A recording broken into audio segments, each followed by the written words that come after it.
Welcome to Get Rich Education. I'm your host, Keith Weinhold. Are you compounding your real estate cash flows in the hopes of quitting your job before traditional retirement age? Well, today's guest is working toward exactly that. We're talking with an everyday GRE listener like you. Yes, it's as real as it gets today. This episode has a twist because this is a former coworker of mine from when I used to work a day job. Today on Get Rich Education. MC Lobsher is the host of the Cashflow Ninja podcast and president of Producers Wealth. He is on a mission to help you achieve financial independence and freedom as soon as possible. He achieves this by integrating the infinite banking concept with real estate investments to increase your returns and recapture cash flow that you are not even aware of that you're losing. MC shares the number one strategy of investors in his holistic wealth creation course at yourownbankingsystem.com. Learn the easiest way to create wealth and passive income with real estate. Now you can access the best deals without the stress or hassle of having to find, renovate, or manage those investment properties. Narada Real Estate saves you time by providing you with passive income investment properties in some of the best U.S. markets. Learn more at PassiveRealEstateInvesting.com and download your free copy of the ultimate guide to passive real estate investing. There's no obligation and nothing to buy. Simply visit PassiveRealEstateInvesting.com. You're listening to the show that has created more financial freedom than nearly any show in the world. This is Get Rich Education.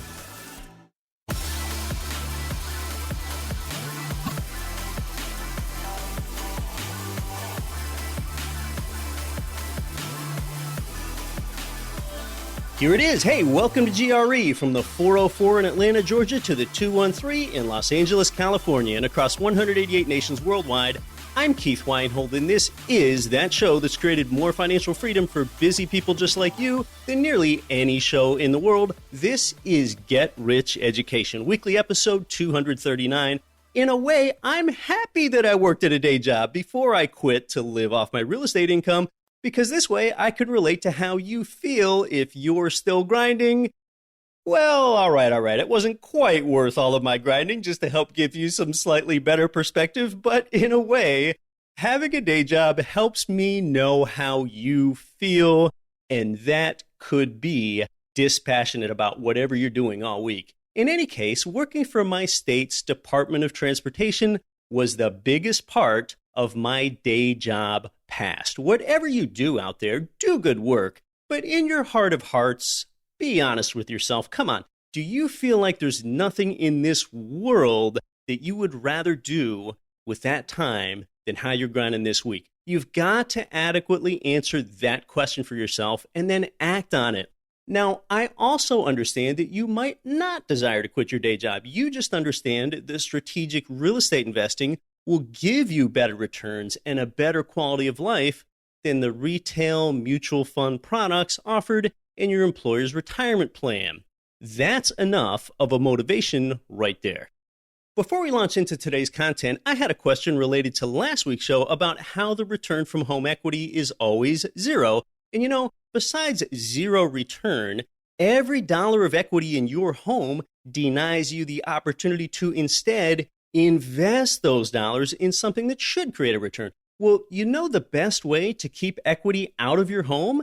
It's to make sure that it never gets inside the home. To begin with, I found a creative way to put a 5% down payment on my own home instead of 20% and still avoid paying PMI, private mortgage insurance. That way, I could take that 15% difference and put it into income-producing property around the nation and even a little bit outside the nation. Well, the question I get sometimes is, well, how exactly did you put a 5% down payment on your home, get a great 30-year fixed interest rate with a conventional loan, and still pay zero monthly PMI? I think I mentioned this on the air before, but it's been a few years. Here's what I did. When I wrote an offer for our primary residence, I said, "Hi, Mr. and Mrs. Seller. I'll buy your home at your full asking price of $470,000 if you give me my terms." They thought that sounded reasonable. Our price, your terms. I said the term is that you pay,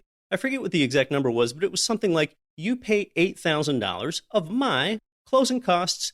And they said, "You've got a deal." What I did was I made one of my closing costs up front PMI. All the PMI was paid at the closing table up front with these proceeds from the seller. And I only used most of that $8K to pay upfront PMI, and then I still had some of their seller proceeds left over to use for other closing costs. Pay all the PMI up front, and there is no ongoing monthly premium. Well, someone could make the case that then I effectively paid $8K more for the home. That's true, I would agree. But see, if I would have paid monthly PMI, it would have been several $100s more each month added onto my housing payment, maybe $300 a month or something. Instead, $8,000 financed over 30 years at today's interest rates only increases your monthly payment by $40, not $300. Is that creative financing right there? I don't know, but it's a creative way to use conventional financing, get a great interest rate, and you don't have to pay monthly PMI. And importantly, you avoid getting a glut of zero return equity trapped into your home in the first place. You can do exactly what I did. That way, I could splinter off that equity that would have been put into my home and have it leveraging income-producing properties in other states and even other nations. Keep those dollars leveraging other people's money so that you can buy time. You've got to prioritize buying time so that you can find the time to do those things that fulfill you and make you happy to be alive. And for you, maybe that's more time on the golf course. For you, maybe that's being the best church choir director that you can be. For you, maybe that's owning a 6-car garage and having it full of classic Mustang convertibles. And is there such thing as Mustang convertibles? I don't even know. But find the time to do the things that make you and those you love happy to be alive. Today's guest and I actually had that same thing in life. We love the challenge and freedom of hiking, climbing, and mountaineering in the outdoors, but it takes an atypical mindset to go and really do the things you want to do when you're still young enough to do them. So a 401k type of plan is not it. That's designed so that you don't even begin producing an income stream with it until between age 59 and a half and 70 and a half. Oh, and you must begin paying tax on it at that time as well. When I used to work at a day job, we'll talk about it today, I did actually influence quite a few coworkers to get into income property instead. But still, I'd say to the majority of my coworkers, if I'd point out that a 401k type plan is actually called a salary reduction plan. And remember, we even had the inventor of the 401k plan, Ted Benna, here with us on the show just last year to corroborate that they were originally called salary reduction plans because that's principally what they do. But they had to scrap that onerous sounding name in order to get people to participate. But to most coworkers, if I told them I refused to participate in a salary reduction plan and that's what a 401k is, they'd be like, what you talking about, Willis? That's what everyone else does. That's just what you do. Well, that's kind of my point. Yeah, exactly. If you do what everyone else does, all you'll get is that you'll have what everyone else has. That's it. What you talking about? What you talking about? What you talking about? What you talking about, Willis? Biggie Smalls is the illest. Your style is played out like Arnold. What you talking about, Willis? That is really good. What you talking about, Willis? Oh, man, nice work there. Who is that? Gary Coleman playing Arnold on Different Strokes. And then the late Biggie Smalls, Notorious B.I.G. I think he was on that one with Method Man from the Wu-Tang Clan. So it's good that we didn't let that track play long. I think there are a couple rappers that were rather fond of using some coarse language there. Yes, we're talking about grown men employing choice expletives without remorse. And that wouldn't fly here on this devoutly G-rated, family-friendly content show ever since inception now, would it?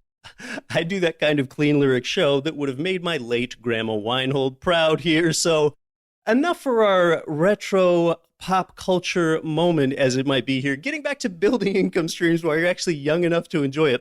You know, I've told you before that the most day job income that I ever made in a year was $108K, and I had to work some expected overtime just to make that. That was about 5 years ago, so maybe that's close to $125K today in inflation-adjusted dollars. So a salary like that was not interesting enough to me to want to trade away tons of time for it long term. And remember, I live in Anchorage, a part of the country where the cost of living is a bit higher than most U.S. cities. But yet to most people, that's still just enough of a salary to lull them into a sense of complacency and not look around at how you can think and act differently in order to make your life better. That's a dangerous, complacent zone. But here's the thing. Look, say right now you're making $110,000 a year. And not only does that job nearly fill your schedule so that you're often squeezed for discretionary time, but while you're on the job, it also leaves you feeling unfulfilled. Well, now what if you left that $110,000 a year job to only make $78K? But at $78K, you're living a life where you feel fulfilled. Maybe your passive real estate income is up to $78K, and maybe it isn't. Maybe you're doing something else. Maybe you're also a house flipper and you've got some buy and hold properties. With those activities combined, you make $78K. Flipping is unstable. Buy and hold properties, the income from that, are generally stable. And you slowly build up your buy and hold portfolio as you winnow down on your flips if you're into flipping. So you could make $110K unfulfilled or $78K fulfilled. Which one would you rather have? Plus, if you've got $78K from real estate after quitting your job, there's a good chance you'll qualify for the real estate professional tax designation, since that's then your primary activity, and you've got some nice tax incentives too, and a tailwind that way. You know what you do if you leave an unfulfilled job of $110K to make $78K fulfilled? I'm just making up these numbers, whatever they are. You've demonstrated to your kids what's important. Is it selling your soul, or is it feeling fulfilled? Children follow what you do more than what you say. Now, from starting my day job in inspection and engineering with the Department of Transportation, it took me 12 years from the time that I bought my first income property until I left that job. So I really didn't do it that fast. I could have done it faster if I knew about the best markets being in the U.S., Midwest, and South. Basically, if I had this show back then, I could have done it sooner. Well, today's guest, my former coworker, she really never considered real estate until she saw me leave and quit my job. That motivated her. You're going to meet her here in a few minutes. She's younger than I, probably about 10 years younger than me. She was, I'd say, a very popular person at work. Coworkers always seem to want to be around her. She's now bought her first 2 turnkey properties for a total of about $400 a month in cash flow, and she's also torn down her 401k plan. Coming up here the next few weeks on the show, I'm going to talk to you about the pros and cons of buying income property in college towns.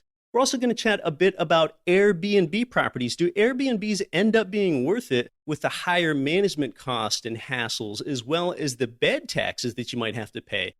I am in my hometown of beautiful and pristine Anchorage, Alaska today. Next week, I'll be in Texas, spending the first half of the week touring the Dallas real estate market, including catching up with my buddy, John Larson from American Real Estate Investments there. And then the second half of next week, I'll be touring the Houston, Texas real estate market. The week after that, I'll be based in Guatemala City, Guatemala. There are some agricultural real estate investments that I plan to visit there.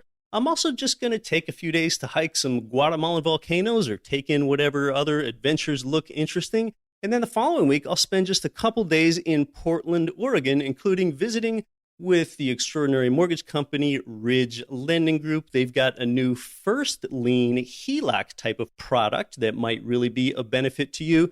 Today's guest is an everyday listener like you. And remember, when we do these episodes, they're typically not a professional speaker like many of our guests are most weeks. You've got to appreciate that she's coming on today. It's her first time on a show like this. You'll meet Anna Ferntheil right after this. Finally, Total Control Financial gives you checkbook control of your 401k and IRA money to invest in real estate. It's time to get your retirement money into your own checking account, but you've got to avoid the little-known tax that you'll pay with any self-directed IRA. Instead, it's time for the QRP. Learn more and get your free copy of the QRP book by text messaging QRP in all capital letters to 72,000. For a real estate investor like you seeking an income property loan, go to Ridge Lending Group, NMLS 42056. Over the years, you've heard President Chaley Ridge generously devote her time to you here on the show as a guest. Ridge provides investment property loans in most U.S. states, and you're going to find out how they've helped more people realize their dreams of real estate financial freedom than any other mortgage lender in the entire nation when you get started at ridgelendinggroup.com. Hey, this is Dr. Buck Joffrey, host of Wealth Formula Podcast. You are listening to the powerful Get Rich Education with Keith Weinhold. Don't quit your daydream.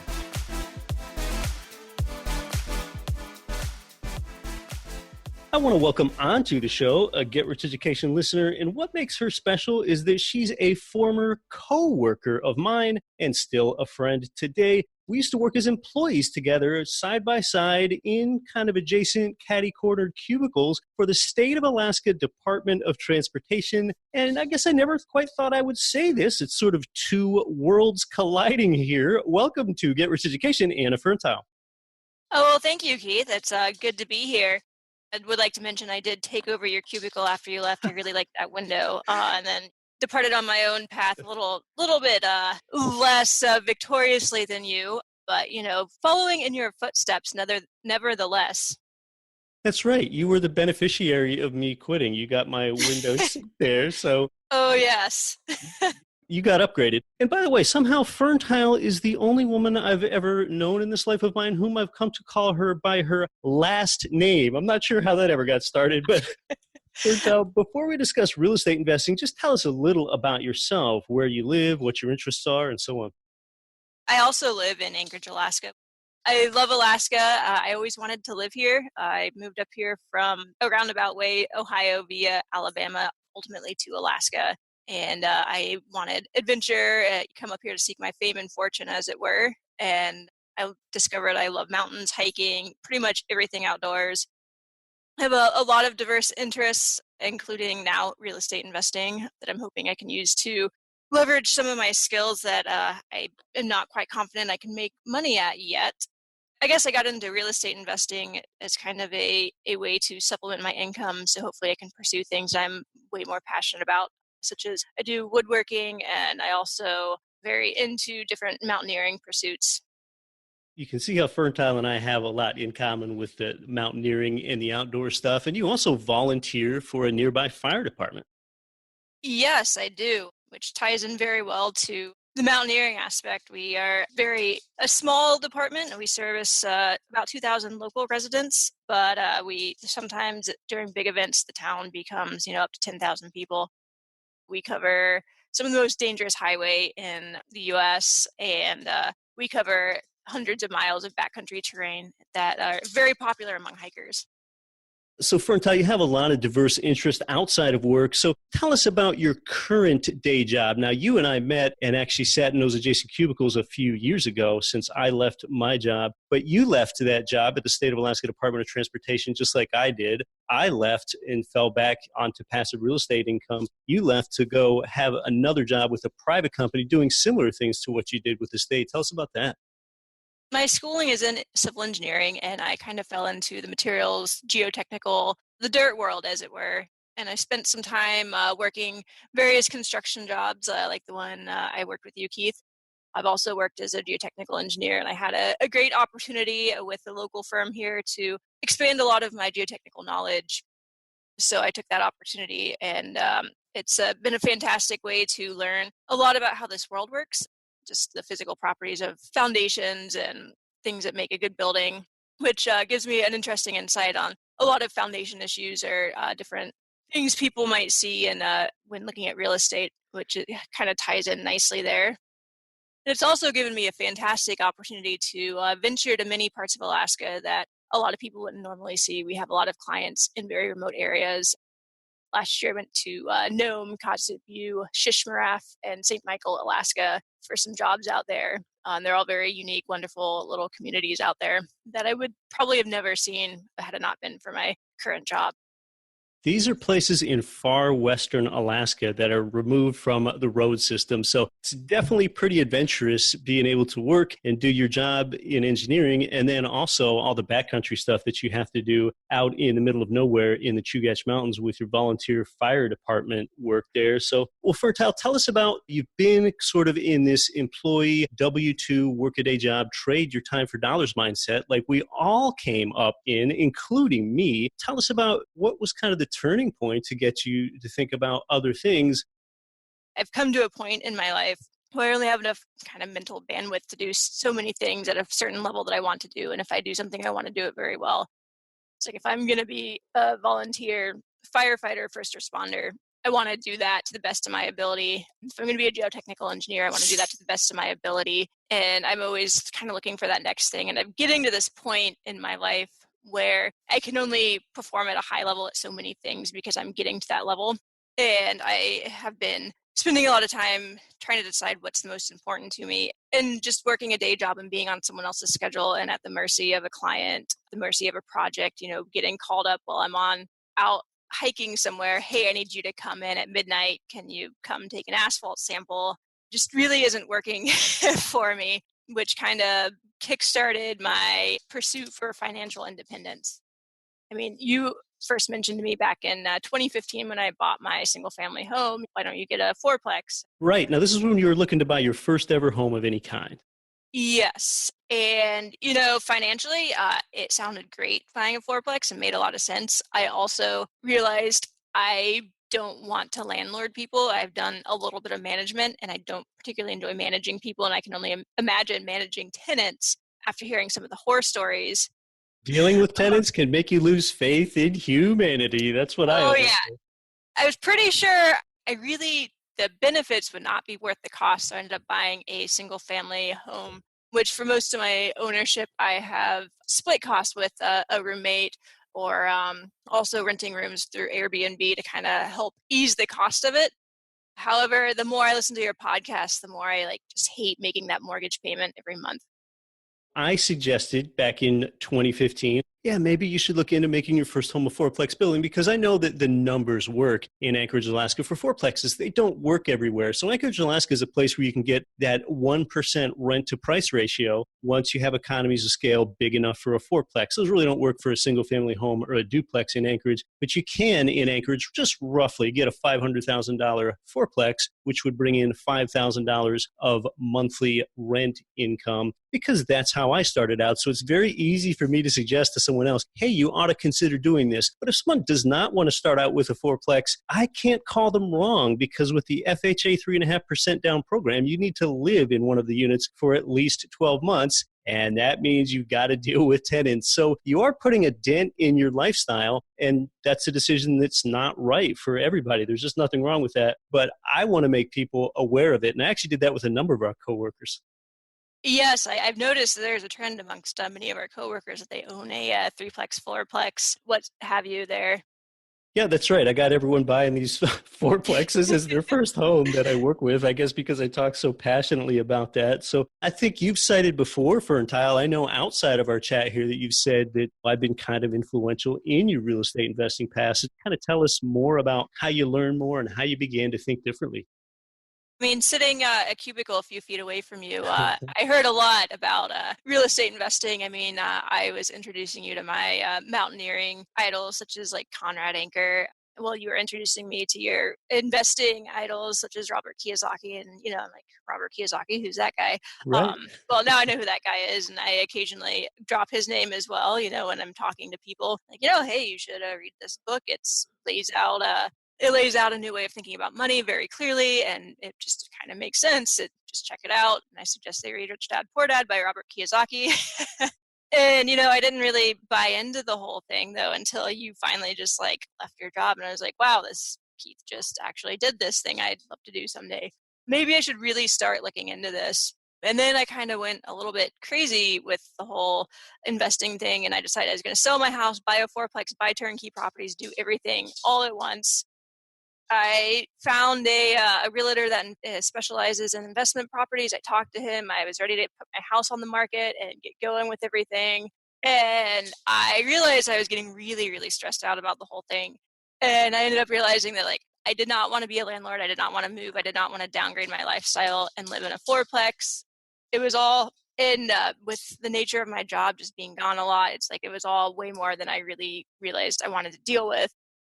I started looking on GREturnkey.com, and I contacted a number of the providers there, and I ended up finding one with kind of the price was right in an area that I liked in Ohio, since I'm from the state. Figured that'd be as good of a place as any to start, and ended up buying my first property through them in October, 2018 there. Yeah, okay. Well, I want to ask you more about how that went. So interesting, rather than buying a fourplex in your own hometown, you realized that really wasn't going to help you with your time. You'd actually be less free because you would have to be your own landlord in the shorter term. And buying out of state with a turnkey property helped you maintain your high return on time invested. Yes, that's correct. So interestingly, I know you told me that when I left my job at the DOT, which, it still wasn't an easy thing for me to do. I still remember walking across the hallway and telling our boss, Therese, at the time that this is my 2 weeks notice. She might have known it was coming because I talked pretty passionately about real estate and other things, but I think it was still surprising. And I've got to admit, it was still kind of difficult to do that. But you let me know that act of me quitting my job for real estate kind of gave you this context of familiarity and wanting to see what that was like and how to do that. Yeah, it really did. You hear about people that make all this money in real estate, and to be honest, it all sounds too good to be true.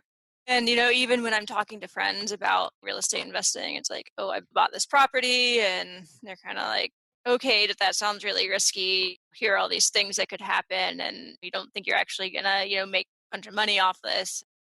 It's kind of nice to be like, oh, yeah, no, I know this guy, and he really did it. And it takes determination and resilience and time and effort, but you can do it. And I have no living proof that it can be done that I know and call my friend.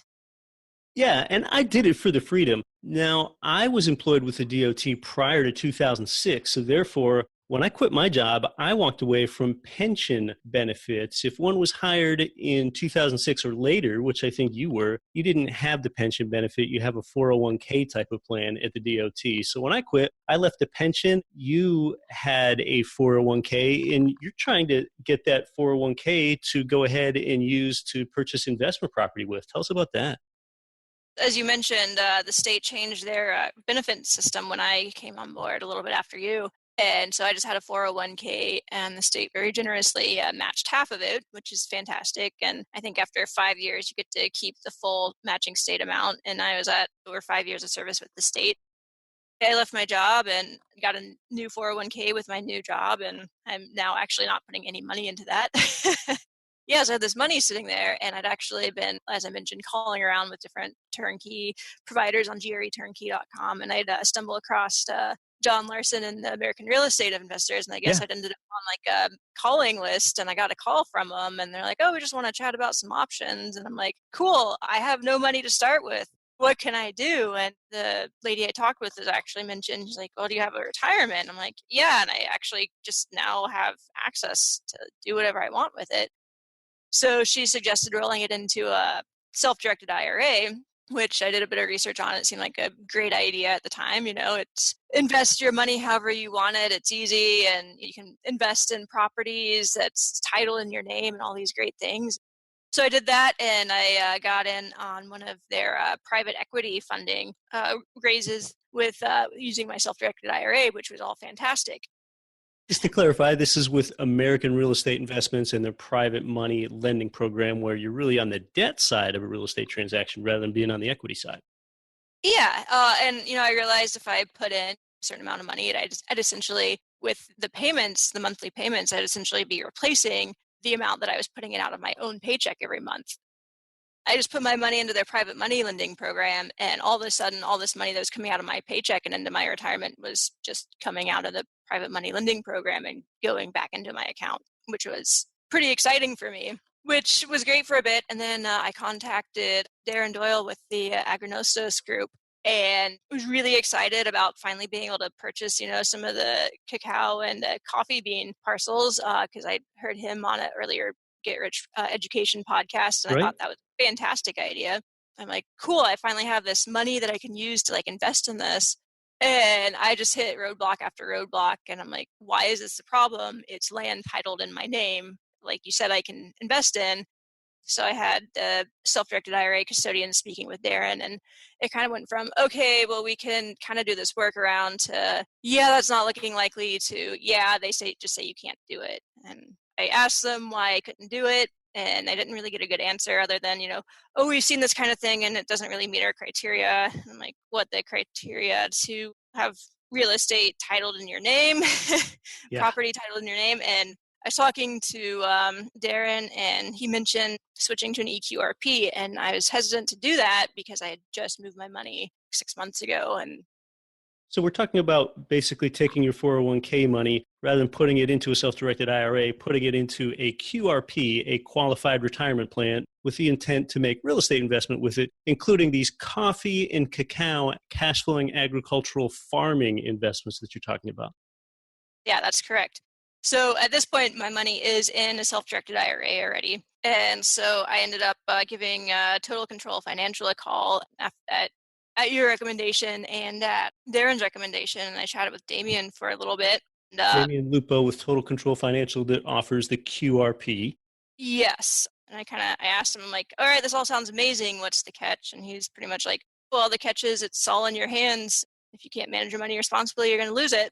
And I was like, all right, sign me up. So I contacted my old custodian and had them roll all of my funds over. Bet they weren't very happy with that, but it sounds like they did it. So it required a number of phone calls and a lot of filling out of forms. They weren't going to make it easy. You are jumping the hurdles there. So one of the advantages of a QRP, Qualified Retirement Plan, for those that don't know, is it reduces some of the tax liability that you'd have with the self-directed IRA. Yeah, that is correct. That, and I talked to Damien about wanting to buy the coffee and cacao parcels, and he was like, just write a check and there you go. And it was literally that easy. Once I got my funds rolled over, I actually ended up sending the wire request to my own bank account with all my retirement funds in it, and the next day it had been sent off, and we were rolling. All right. And some might ask simply, now, why would you do that? Why would you take your 401k money, yank it out, and start putting it into real estate investments through the QRP vehicle? Well, I've been watching the stock market. I also watch cryptocurrency markets a little bit, and the volatility is a little bit terrifying. You constantly mention, the 5 ways real estate pays you and how it really makes sense. I'd much rather have my money parked in a hard asset that pays me multiple ways than parked in a vehicle that, it's this kind of nebulous thing in the internet, I guess. I don't really understand the stock market that well, even though everyone has their entire 401k in it, it seems like. I'd rather have my money somewhere that makes sense, that's a hard asset, than something very volatile that depends, you get bad news and the stock crashes or anything can happen. Real estate is just something a lot easier to understand, let alone the control element that you have over it. But I think most people understand that society will pay somebody else to provide them with housing, like we do with residential real estate, and provide them with food, like we have in these coffee and cacao agricultural investments that you mentioned. It just doesn't get much more basic than that for the demand component. Mm-hmm. I mean, I couldn't imagine not having my coffee. Even if times are hard, I'll find that $2 to buy myself a drip coffee. Yeah, whatever it takes. Well, I want to ask you about getting into buying your first residential turnkey property. You mentioned earlier it was in Ohio. And, Ferntheil, as you're kind of doing this, you've told me that you've described to other people and coworkers that, boy, this stuff just sounds really unconventional to most of them, and they cannot relate to what you're doing. And they might even think that you're a little bit crazy. And, I think most of your friends don't act because to them, I'm just the guy that you used to work for. You can tell them about me and they can listen to my show and, well, they don't really relate. I'm just a guy that you used to work with. But yet to you, I'm like a fairly long-time coworker and a friend, so you know I'm a real person, and these other people just don't. And with those 2 degrees of separation, we can just never close it. So a lot of these things will often feel weird to them, like yanking money out of your 401k or telling them a house that they live in is a poor investment, which is blasphemy to some people. That certainly is blasphemy. People talk about investing in their home, and I just shake my head and cringe a little bit. Yes, you try to avoid using choice expletives, and what are you thinking? Yes, Yeah. I do. Yeah. Well, tell us about buying that turnkey property in Ohio. That was now 6 or 7 months ago. Just tell us about the purchasing process before you tell us how it's been going in those last 6, 7 months. I vetted these guys very well. I did a lot of due diligence. My friend Keith has also vetted these guys. I've talked to them on the phone. I'm planning to go visit them. That all kind of helps put my mind at ease. But I mean, in Alaska, if I were to buy a single family home anywhere decent, I'm looking at 200,000 minimum. And you can buy pretty nice single family, 3-bedroom, 1-bath homes in Ohio for a fraction of that, which made my entry point a lot more feasible since the money I'm using for just my real estate investing in general is through money I've been saving. So I'm using my EQRP to do some investments, but I'm also investing personally for cash flow now with my own money that I've been saving. So the price of entry elsewhere really made out-of-state investment attractive to me. Sure, if you would have bought a single family home for rental in Anchorage and you would have spent $300,000 on a single family home, well, that might only fetch about $1,800 in rent. That's a 0.6% rent to price ratio. But yeah, when you buy in places in the Midwest and South, you're getting closer to that 1%. Oh, absolutely. And then adding in property management, since it's typically a percentage of whatever the rent is, I'm looking at a couple $100 in property management here as well. So how has it gone so far? You've owned that first turnkey property in Ohio for a while now. How's it going? Is it providing cash flow? Has it been relatively hassle-free? Tell us about that. Yeah, it's been fantastic. The provider I went with offers a 1-year warranty on their newly renovated turnkeys. And so far, it's been more or less no news. I occasionally hear from them, just, everything's going good. I occasionally have questions just since I'm new and figuring things out. I look at my billing statement and, just kind of ask what's going on with things. But yeah, it's been really, really easy. The purchase process, there's a lot of paperwork to sign, kind of trying to coordinate inspectors and appraisals and all that through the turnkey management company. So that whole process was a little bit of time on my part, but since the closing, I've had very little to do. It's, a couple hours here and there, maybe writing an email or looking at the property management statements, but it's been, really, really easy. I did end up getting a third-party inspector, and he was fantastic. I got about 15 pages of photos of the property along with the full inspection report that really kind of helped put my mind at ease for the purchase. Now, was that an inspector that the provider recommended or that you went out and independently found yourself for that Ohio turnkey property? Yeah, I posted on Bigger Pockets. So the property's in Cleveland, and I asked for some good investors there, especially ones that would be easy to work with out of state. And I got a couple of recommendations and ended up going with absolutely fantastic inspector who was very easy to work with. A couple emails, got everything set up, and then sent me a very, very comprehensive report. Yeah, it definitely takes more research on the investor's part if you want to go find an independent third-party inspector or get a reference from someone else. You can go with the provider's recommended inspector, and at times I have done that. Okay, you do have the 1-year warranty on that new property that you bought, but yeah, I would encourage you, I encourage most people to have liquidity of 3 to 5% of the total purchase price of all of their properties, because of course when that rehabilitation from the turnkey provider is fresh, usually not so many things go wrong in years 1, 2, or 3, but things wear out. We've got elements working out the real estate on the outside, and then we have humans interacting with the real estate on the inside. Mm-hmm. Well, you do have, I don't know if I should go as far as to call it a goal, but I know you've talked to me as to how you would like to build up your passive cash flow and your income streams from different real estate investments such that you can leave the rat race in 5 to 10 years. Does that sound about right? Yeah, that's absolutely correct. I actually sat down and wrote myself a little business plan, and essentially it kind of outlines the number of properties I intend to purchase each year, the types of properties. So, starting in year one, purchasing some single family homes just because the price point's a little bit more attainable, then branching into some multifamily homes, and then also diversifying markets as well. I hope no more than 5 markets, more than 2, depending on Yeah. which ones make sense for me.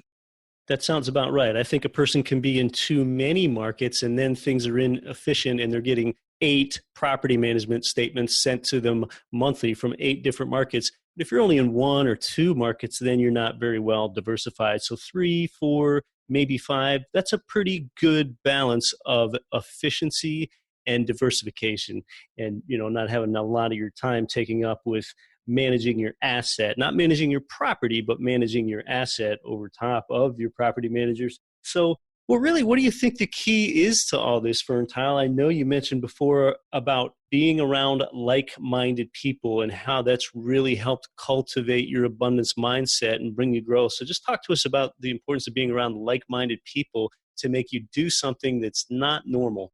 I frequently second guess myself, like, what am I doing? Is this really something I can do? But, having friends such as yourself and another of our old coworkers, Brian, who also has a similar goal, just to be around, bounce ideas off of, remember that other people are doing this and have done it very successfully, really helps. Yep, building a circle of like-minded people around you really expands your growth and it widens your comfort zone is what it does. It makes it more relatable for anyone else. Just like the only reason I started off in real estate and bought my first fourplex is because 2 of my best friends, 2 of my circle of 5, if you will, made their first ever home a fourplex. So it just seemed a lot less scary, quite a bit more approachable. And so, hopefully today's listeners are finding that with you buying out-of-state turnkey property, an everyday listener, it really can be done. Plus, Alaska is further removed from every other state there is, I think. So you're definitely overcoming more distance remotely than a lot of people are in the United States. The people you're around really kind of defines your experience and perception of normal. So, when you have friends that are doing, whatever it may be, good or bad, it becomes normal to you if you're frequently around that kind of thing. So having friends that are into real estate investing and are, focused on leaving the rat race makes that kind of almost normal for me. It really helps. I think most people have heard the Jim Rohn quote before, but for those who haven't, it's you are the average of the 5 people that you spend the most time with. Look at your 5 closest friends. The way they dress, yeah, it's probably about the way you dress. Their ethics, well, those shared ethics are probably pretty close to what your ethical basis is. Their hobbies, their income. So if you want to change yourself, change 1 or 2 or all of your closest 5. Well, Ferntheil, is there any last thing you want to bring up to the audience? Maybe something that I should have asked you about but didn't, whether that's mindset or any sort of pitfall that you run into with acquiring your first property or the property manager, or maybe that's just encouraging people to have that courage to get started. Just any last thing you'd want to share? Yeah, actually. One of the most surprising things I have, I got into this, I'm going to invest in real estate and, it's all about money. And I found the more I get into it, the more it's about just being a well-rounded person, being a good person, improving yourself so you can, it's not just about the real estate and knowing that, it's about being the best person you can be. And you hear that from Robert Kiyosaki. I've made it a habit to, when I call these turnkey providers, one of my closing questions is usually, what advice do you have for me? I also will ask, what books do you recommend? And a lot of the time, it's pretty expected advice. And sometimes, it's like, to be successful at this, you really need to improve yourself. Or, I recommend these fantastic books on how to improve your focus or find what you really want in life. And that's been very surprising for me. And it's been one of the more exciting side effects of this journey. I'm starting with real estate, but also just the search to improve myself as a person as well. Yep, this is definitely a great place to grow your business and grow your passive income. And I know that's your goal and you're looking at purchasing more property this year. Well, Anna, thanks a lot for sharing some of this with us. If someone wants to reach out to you or learn more about you, what's the best way for them to do that? You can reach me by email. Hopefully you can post it in the notes because my name's a little bit weird to spell, but it is A-M as in Mary, Fern like the plant, T-H-E like the word the, and then I-L @gmail.com. Yeah, and if anyone has any questions or comments, can reach me there. Anna Ferntheil, it's been really cool chatting with you. It's still kind of an interesting two worlds collide thing to have you on the show. Thanks so much for being here. Awesome. Thanks for having me, Keith.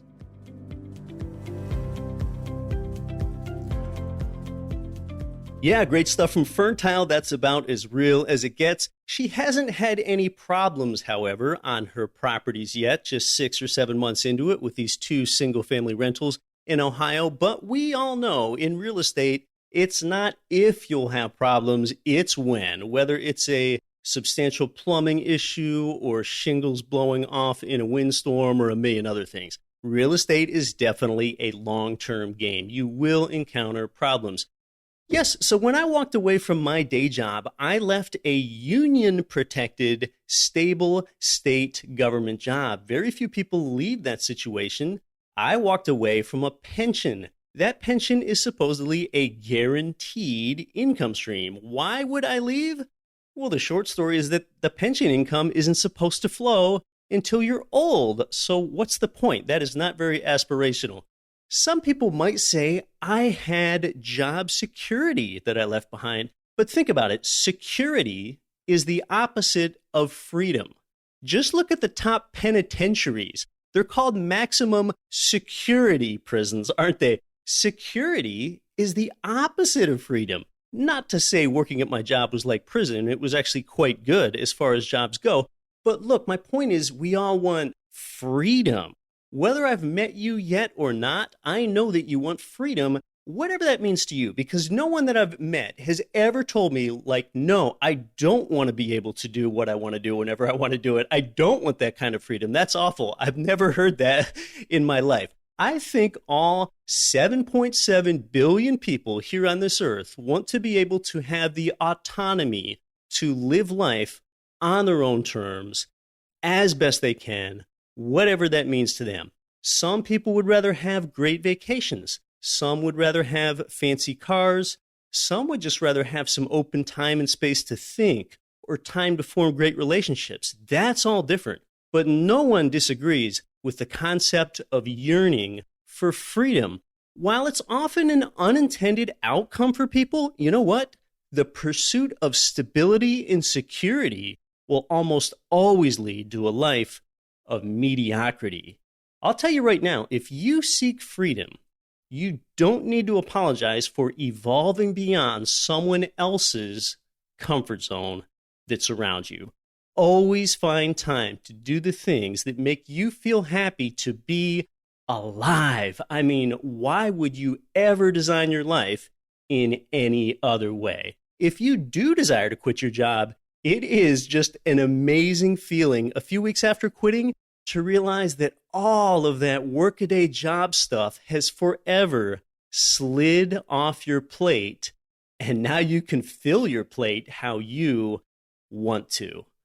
Gratitude to all of the great people that I worked with at the old DOT. Fantastic people there. They were actually a reason for staying, not leaving. Thanks to Anna Ferntheil today. I understand that it takes some courage to come onto the show here when you're not used to doing anything like this. I thought she was terrific. Her contact info is in the show notes if you want to reach out to Ferntheil.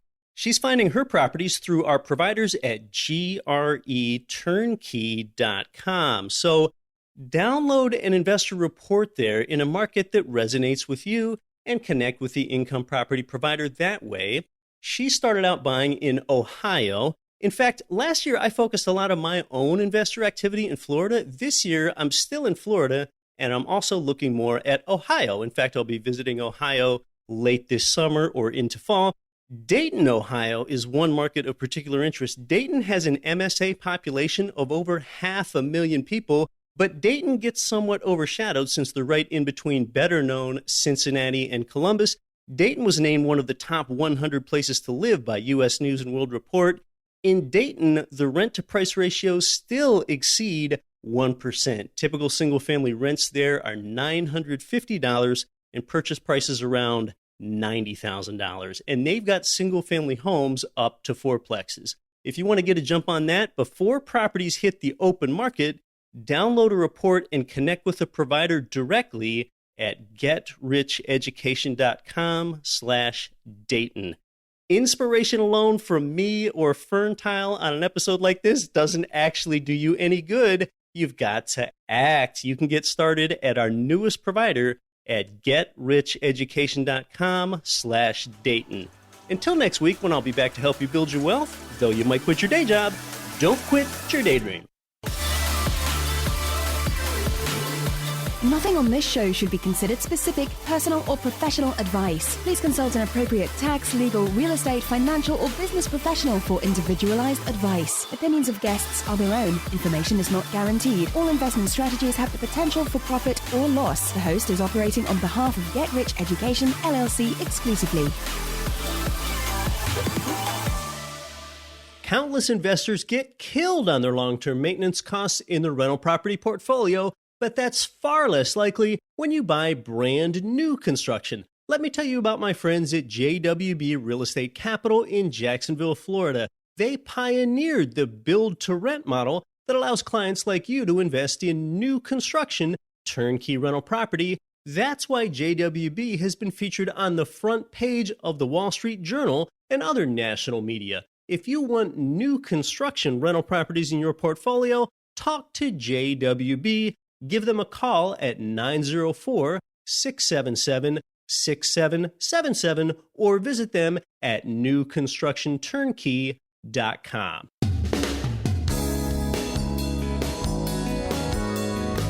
The preceding program was brought to you by your home for wealth building, GetRichEducation.com.